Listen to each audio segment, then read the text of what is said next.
What is anger? Anger is energy. Anger is blamed because anger is bad. But anger is energy. Energy is necessary. Is misdirected energy is anger. Same energy can be converted into love, just giving the direction. How does anger come into existence? General rule is any unfulfilled desire will create anger. If you have more desires, you have greater chance of those desires to be interrupted and then you become angry. If you expect too much from others, you become angry. Don't expect too much from others. Don't expect too much from life. Flow with life. You won't be angry. Anger is always very harmful because it damages your health, it damages your mental peace, it damages your emotional health. So psychiatrists recommend get the anger out by beating the pillows. And they are right, at least it gets the anger out. Spiritual master says, give up anger. But they say, transform your anger into love and devotion. So instead of expressing by beating the pillows, convert into love. And they teach different meditation technique to remove the anger. Anger comes because from duality. All problems come from duality. When you consider I and you, inside and outside, that is duality. These are my friends and these are my enemies, that is duality. We get angry at a stranger, but when your own child does something, you don't get angry. This is a natural thing. So your own grandchild does pee on you, you become happy. You don't blame the child, you don't do anything. But if stranger's child does something even at a distance, you are not involved, you become disturbed. Anger comes because we create duality. But when we consider everything is interconnected, then anger doesn't come. We consider everyone is part of our being. The solution to cultivate harmony and peace is I accept myself, I love myself.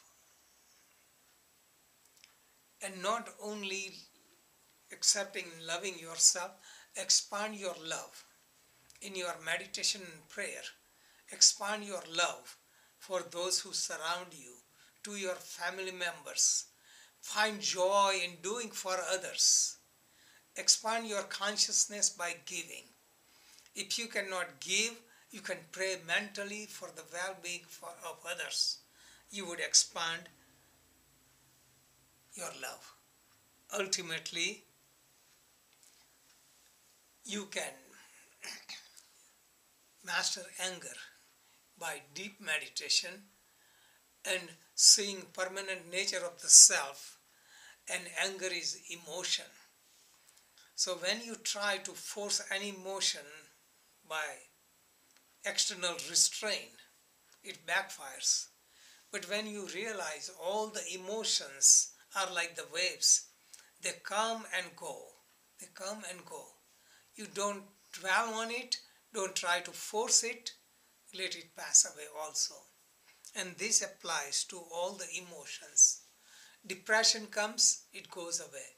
Enthusiasm comes, it goes away. Nothing remains the same. You cannot remain happy all the time. You cannot remain sad all the time.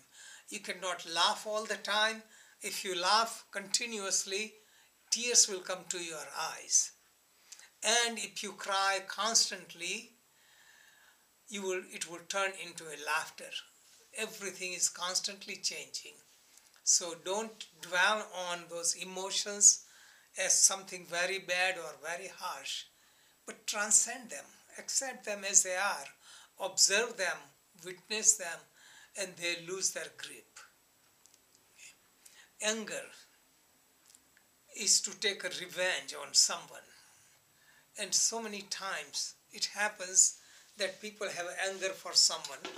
Somebody did wrong to them and they want to punish them. So they go to the court and the trial goes on for several years. Do you realize what happens? Because the person did the harm, forgets about it, but you are hanging on to the anger, and the trial goes on for 5 years, you are hanging on to the anger for 5 years. And suppose the person is punished, still you have damaged yourself. So we damage ourselves with anger because you hang on to something and it goes deeper and deeper, becomes your sanskaras, it becomes chronical, and it turns into physiological diseases, that is psychosomatic diseases. So we should remove the anger as soon as it arises and not to produce the karma. Anger creates so many problems. Dr. John Sarno explained this book and book available. He found so many problems of the back and the neck were created because of deep anger or deep rage. And as people started removing that anger, forgiving, their problems started going away. So all the patients were relying on the results of X-ray and MRI. There was problem with the nerves here, nerves there, but they found, they did the surgery, everything was fixed, still problem existed. On the other hand, X-ray and MRI showed abnormalities, but people who have greater calmness, deep relaxation, they got rid of unwanted pain. So deep-rooted anger produces pain and suffering. So antidote for anger is love. If somebody did harm to you, forgive them.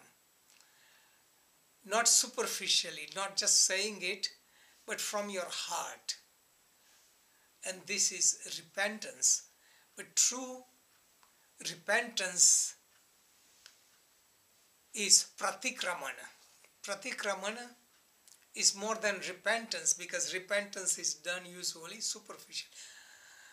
Pratikramana is going deep in the mind, recalling that experience, and we let go of those feelings. And if you did something wrong, your heart melts, tears come to your eyes, and you have purified yourself, and you become free from the guilt, free from the anger, free from the diseases. Jai Bhagwan.